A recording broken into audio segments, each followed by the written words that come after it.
शेतकरी बांधवांनो, ऊस पिकाची निरीक्षणं घ्या. सद्यस्थितीत ऊस पिकामध्ये पानांच्या खाली हे जे अशा पद्धतीचे पॅचेस जे काही दिसत आहेत, तुरळक ठिकाणी आहे, फार जास्त नाही आहे. पण हे जे पॅचेस जे आहेत, तर हे भविष्यात पुन्हा हे वाढण्याची शक्यता आहे. तर अशा पद्धतीचे पॅचेस नक्की कशामुळे येत आहेत किंवा पानांखाली हे का दिसत आहेत, तर हे प्रमुख जे आहे ते हा प्रादुर्भाव जो आहे हा या ऊस पिकामधला कोळी या किडीचा प्रादुर्भाव झालेला आहे. आणि म्हणून जे आहे ते हे अशा पद्धतीचे ऊस पिकाच्या बाजूला आपल्याला जे आहे ते हे मिडरिबला जे आहे ते अशा पद्धतीचे जे आहे ते हे प्रादुर्भाव जो आहे तो आपल्याला या ठिकाणी जो आहे तो दिसतोय. लगतच्याच याच ऊसाच्या पानाला लगतच्याच जर आपण बघितलं तर ह्या सगळ्या पानांवर जो आहे तो हा प्रादुर्भाव जो आहे तो हळूहळू वाढतोय. त्याच्या बाजूला आपण या ठिकाणी सुद्धा जर बघितलं तर या ठिकाणी सुद्धा जे आहे ते हा जो आहे तो प्रादुर्भाव ह्या किडीचा जो आहे तो वाढतोय. मी परत एकदा आणखीन एकदा झूम करून जे आहे ते हे दाखवेन. या ठिकाणी तुम्ही बघा, हे अशा पद्धतीच्या पांढऱ्या स्ट्रिप्स किंवा पॅचेस जे आहेत ते पानांच्या खाली जे आहे ते आपल्याला निदर्शनास यायला चालू झालेले. तर असं जर दिसलं तर तात्काळ फक्त एवढंच बाधित पान जे आहे तर ते तोडून आपण जे आहे ते नष्ट करणं अत्यंत आवश्यक आहे. अन्यथा त्याचा आउटब्रेक आम्ही काही ठिकाणी बघितला. अक्षरशः एक केज तालुक्यामध्ये सौंदना या गावामध्ये जे आहे ते फार मोठ्या प्रमाणामध्ये पूर्ण प्लॉट जो आहे तो ह्या किडीमुळं बाधित झाला होता. तर इनिशियल स्टेजला जे आहे ते असे पानं जे आहे ते आपण काढून नष्ट करा, हा महत्त्वाचा विषय आहे. थोडंसं पानांच्या खालून, वरून तुम्हाला काहीच दिसणार नाही, पण पानांच्या खालून बघा, हे असे सगळं पांढरुके जे आहे ते हे सगळे पॅचेस तुम्हाला दिसतील.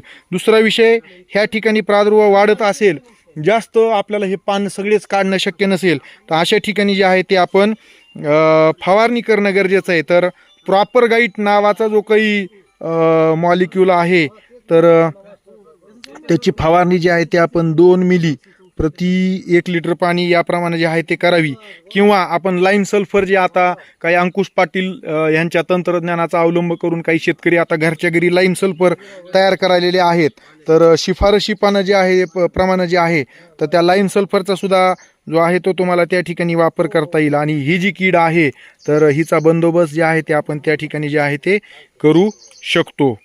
तर एकूणच इवन आपण स्वाधीन नावाचं जे काही बुरशीनाशक येतं त्याच्यामध्ये सुद्धा सल्फरचं प्रमाण मोठ्या प्रमाणामध्ये आहे, तर त्याचा सुद्धा आपण वापर करू शकतो.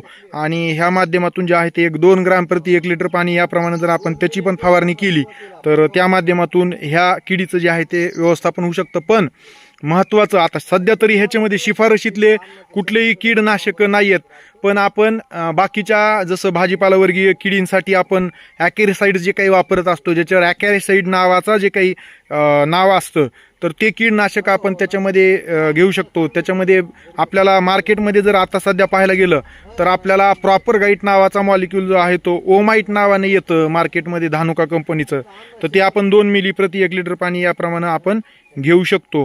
हे जस्ट एक म्हणजे तशी शिफारस नाही आहे, लेबल क्लेम नाही आहे, पण सध्या ह्या किडीचा बंदोबस्त करण्यासाठी सध्या जी काही उपलब्ध असलेला जो काही स्रोत आहे तर तो आहे, तर त्याचा आपण वापर जे आहे ते करू शकतो आणि फवारणी जी आहे ते आपण त्या ठिकाणी करू शकतो. ह्याचा जर आपण प्रादुर्भाव वेळीच रोखला नाही तर ह्याचा आउटब्रेक जो आहे तो वाढू शकतो. त्याच्यामुळे सर्व शेतकरी बांधवांनी ह्याची काळजी जी आहे ते घेणं गरजेचं. आम्ही निरीक्षण घेतोय, सरसकट सगळ्या प्लॉटमध्ये काही तो दिसत नाही आहे, पण जसं थोड्याशा पॅचमध्ये जे आहे ते हा आम्हाला प्रादुर्भाव दिसला. जसं मी याच्या आधी सांगितलं की एका शेतकऱ्याचं सौंदण्याच्या तालुका केजमधल्या शेतकऱ्याचं जास्त नुकसान झालं होतं, तर तसं नुकसान होऊ नये म्हणून काळजी घ्या. पश्चिम महाराष्ट्रामध्ये हा आउटब्रेक प्रचंड मोठ्या प्रमाणामध्ये वाढला आहे, तर त्या अनुषंगानं आपण काळजी जी आहे ती घेणं गरजेचं आहे.